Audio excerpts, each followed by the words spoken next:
everyone, Michelle here, personal trainer and lifestyle coach. We are here to talk about hip mobility. Now, one of my favorite drills to use for hip mobility is going to be the 90-90 drill. So today I'm going to show you a few different variations of the 90-90s and different ways that you can test your own hip mobility. So what is a 90-90?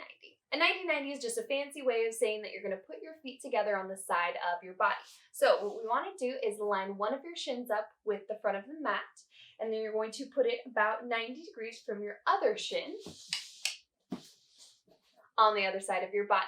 So this in itself is already a stretch for most people. The goal is to stay as upright as possible without having to lean into one side or use your hands. So holding this posture itself not only helps with both external and internal rotation, but also with all of your postural muscles. So what can we do in the 90-90? There are a few different ways that you can transition from one side to the next, which are really great ways to work on your hip mobility. The first and probably the easiest is going to be to take your legs around the front. So some people might have to use your arms behind you in order to be able to get those feet on the other side. If you can, the goal is to use no arms, and again, to keep that chest as upright as possible.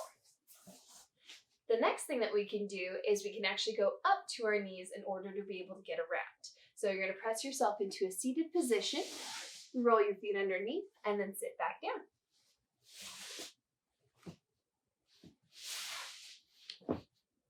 And the last variation is that you can actually rotate your body itself around your feet. So plant your feet where they are. You're going to roll over the bottoms of your feet. You're going to lift both of your knees and actually turn your whole body around those feet.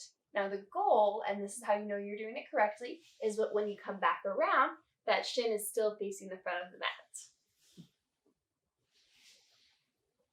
So now that we've gotten the 90-90 down, what are a few different ways that you can even intensify this stretch? Number one is that you can actually take your knee up off of the ground. So your back knee here, helping with that internal rotation, is going to lift up as high as you can. You'll notice that my foot's still on the ground.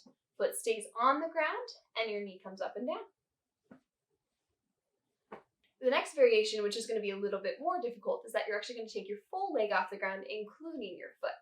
So this one, again, you might have to lean away a little bit to be able to get that leg off, but the goal is to stay as upright as possible while lifting the whole leg off of the ground.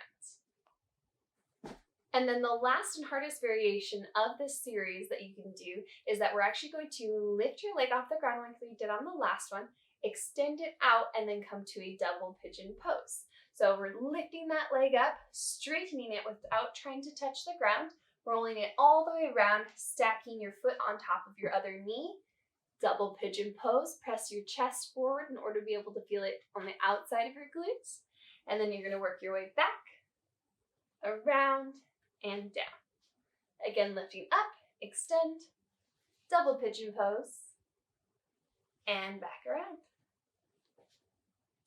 So this is just one of the very many tools that you can use in order to help increase your hip mobility in both external and internal rotation at the same time.